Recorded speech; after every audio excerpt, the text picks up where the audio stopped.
Boa tarde, turma do terceiro ano. Hoje, na nossa aula de Geografia, nós vamos iniciar o capítulo 13, página 130. Cuidando da vegetação. As plantas são importantes para a vida de vários seres vivos e elas possuem papel fundamental no controle da temperatura do nosso planeta, na qualidade do solo, na conservação de rios e etc.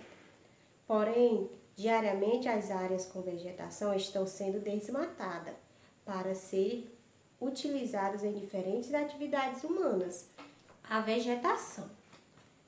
As plantas possuem diversos tipos e tamanhos, cobrindo parte da superfície do planeta. Elas desenvolvem diferentes características devido às condições climáticas do local em que estão, como a quantidade de raios solares e de chuvas. Então, quanto mais chuva elas receberem, mais bonitas elas ficam, né? O conjunto de plantas de uma área é chamado de vegetação.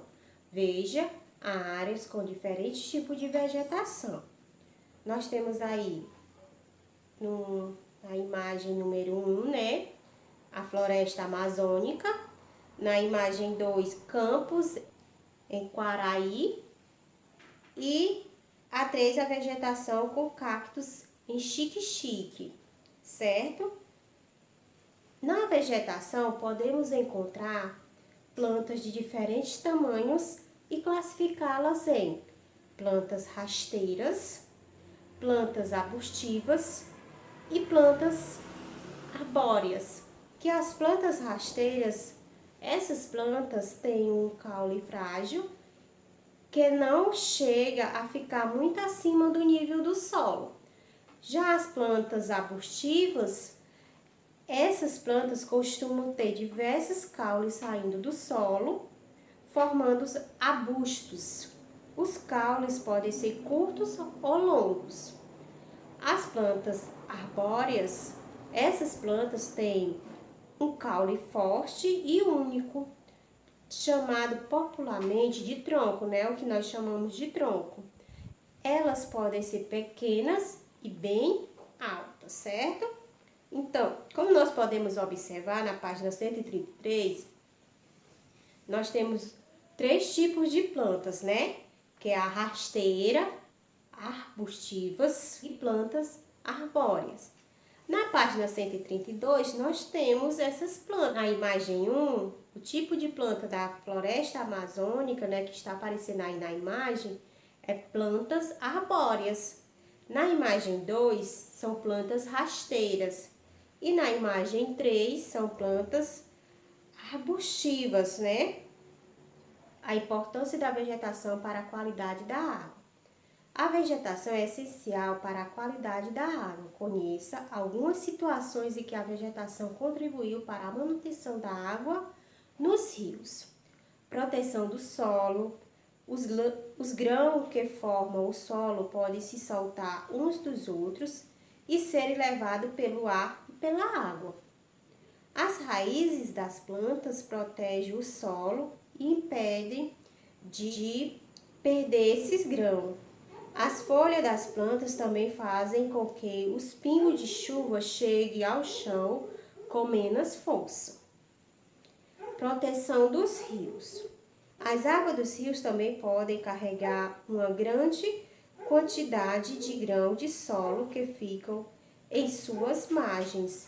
Isso pode fazer com que o rio desapareça devido ao acúmulo de solo em seu curso. Por isso, é fundamental contar com as plantas para proteger os rios, certo? Que é aquelas plantas que ficam ao redor dos rios, que ficam protegendo as margens do rio, certo? E filtração da água no solo. As raízes das plantas também ajudam a se infiltrar no solo. Assim, a água pode se acumular debaixo da terra para formar os rios. Então, é assim que os rios se formam. Preservação desde os tempos de Dom Pedro II. Quando o assunto é meio ambiente, todo mundo sabe que a palavra de ordem é preservar. E o Parque Nacional da Tijuca, no Rio de Janeiro, sabe bem disso. Está comemorando 150 anos de reflorestamento, uma prática muito importante na recuperação das regiões desmatadas. A Floresta da Tijuca faz parte da Mata Atlântica, vegetação que cobria todo o litoral brasileiro antes da chegada dos portugueses.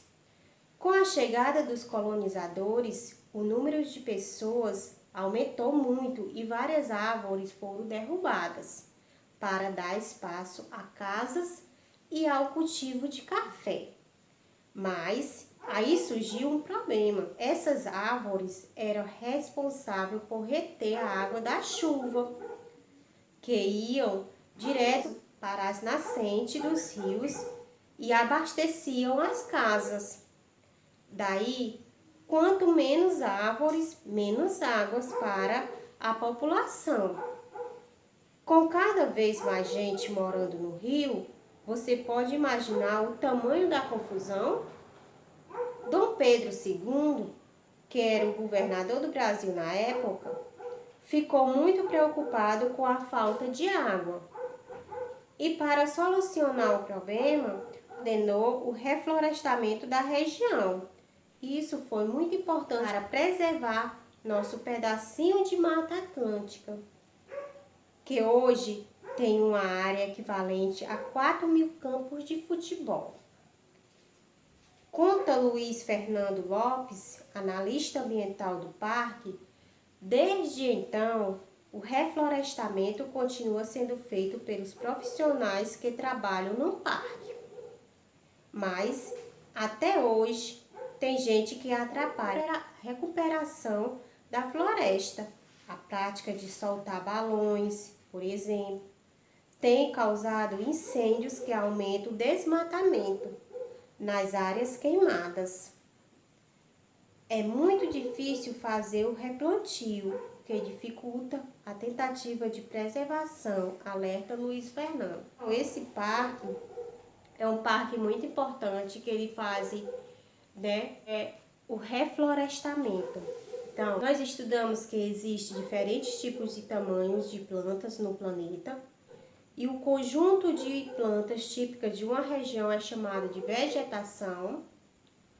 As plantas podem ser classificadas em rasteiras, arbustivas e arbóreas, que as plantas rasteiras possuem um caule frágil, Frágil, que não as deixam ficar muito longe do solo. E as plantas arbustivas geralmente possuem vários caules saindo do solo. E as plantas arbóreas têm caule forte, que é chamado de tronco. E essas plantas podem chegar a ter vários metros de altura, certo? A vegetação é muito importante para a vida dos animais, dos seres humanos, e também para a água. As plantas também protegem os rios, evitando que o solo fique acumulado no fundo deles. As raízes das plantas ajudam a água a se infiltrar no solo, As plantas ajudam a proteger o solo, evitando que os grãos sejam levados pelo ar. Aprendemos que há vários tipos de cuidados que devemos ter, com o meio ambiente, tá bom? E esta foi a nossa aula de hoje e até a próxima!